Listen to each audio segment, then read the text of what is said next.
வணக்கம் பிரவீன். திருவாரூர் மாவட்டம் திருத்துறைப்பூண்டி அருகே உள்ள ஆதிரங்கம் என்பது உலக புகழ்பெற்ற இடமாக திகழ்ந்து வருகிறது. குறிப்பாக இந்த ஆதிரங்கம் இவ்வளவு புகழ்பெற்று விளங்குவதற்கு காரணமே இங்கு வருடந்தோறும் தேசிய நெல் திருவிழா நடைபெறுவது வழக்கம்.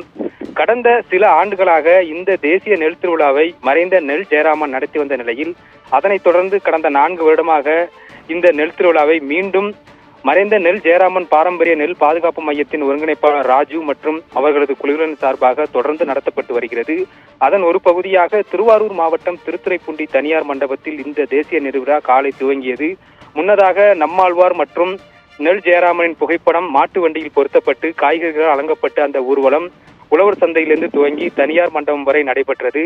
அதனைத் தொடர்ந்து இந்த 200க்கும் மேற்பட்ட நெல் கண்காட்சியாக வைக்கப்பட்டது. குறிப்பாக கடந்த ஆண்டு 174 வகையான பாரம்பரிய நெல் மட்டுமே கண்காட்சிக்கு வைக்கப்பட்ட நிலையில் இந்த ஆண்டு 202 வகையான பாரம்பரிய நெல் கண்காட்சிக்கு வைக்கப்பட்டுள்ளது. இந்த கண்காட்சியினை கல்லூரி மாணவர்கள், பொதுமக்கள், இயற்கை விவசாயிகள் என ஏராளமானோர் கண்டுகளித்து வருகின்றனர்.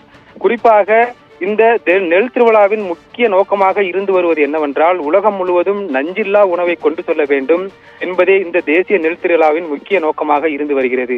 குறிப்பாக இந்த நெல் திருவிழாவின் முக்கிய நிகழ்வானது வருகை புரிகின்ற விவசாயிகளுக்கு 2 கிலோ நெல் இலவசமாக வழங்கப்பட்டு அதே நெல்லானது அடுத்த ஆண்டு அடுத்த தேசிய நெல் திருவிழாவில் 4 கிலோவாக வாங்கப்படுவது வழக்கம்.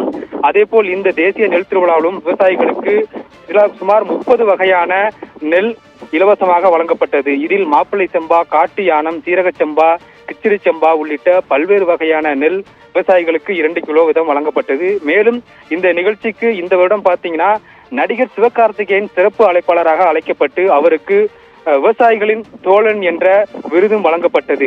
மேலும் இந்நிகழ்வில் திரைப்பட இயக்குனர் சரவணன் உட்பட ஏராளமானோர் கலந்து கொண்டனர். இந்த நெல் திருவிழாவில் முக்கிய நோக்கமாக இருந்து வருவது என்னவென்றால், அது மட்டும் பார்த்தீங்கன்னா இந்த தேசிய நெல் திருவிழாவில் கலந்து கொள்வர்களுக்கு உதவியாக பல்வேறு வகையான ஸ்டால்கள் அமைக்கப்பட்டுள்ளது.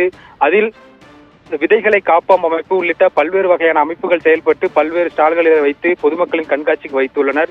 இந்த நெல் திருவிழாவில் கலந்து கொண்ட அனைவருக்கும் இயற்கையால் தயாரிக்கப்பட்ட உணவு வகைகள் வழங்கப்பட்டது. மேலும் இந்த தேசிய நெல் திருவிழா தொடர்ந்து நடைபெற்று வருகின்றது. இதில் பல்வேறு வகையான கருத்தரங்கமும் தொடர்ந்து நடைபெற உள்ளது. பிரவீன்.